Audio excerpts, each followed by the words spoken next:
The menstrual cycle of fertile women usually lasts about a month. During this time, and under the influence of the body's own natural hormones, a tiny sac within the ovary containing an egg grows to about the size of a grape.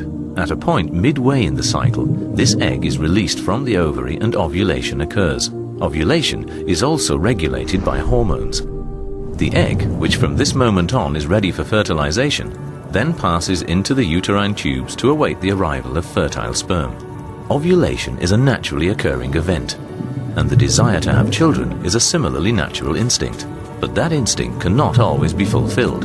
The causes of unwanted childlessness are numerous, but so are the means of treating them.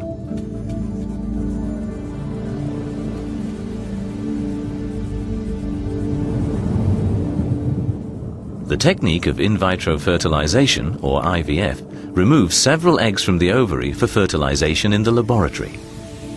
After a few days, one or two of these fertilized eggs, which are now known as embryos, are returned to the uterus in the hope that they implant and become a pregnancy. Women having IVF are given special reproductive hormones to encourage several eggs to develop in the ovaries.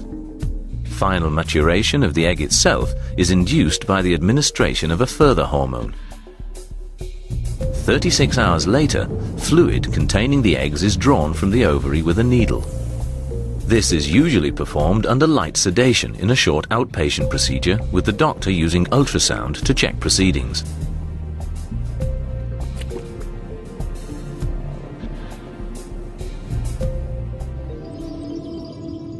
The eggs collected from the ovary are then mixed with a sample of the male partner's sperm, which has already been washed and concentrated.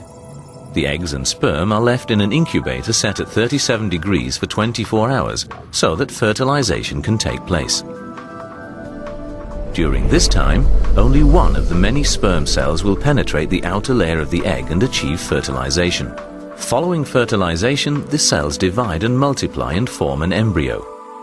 After 2 or 3 days, a healthy embryo will comprise around 8 cells. It is then transferred to the uterus by means of a thin, flexible tube, where it is left to implant and form a pregnancy.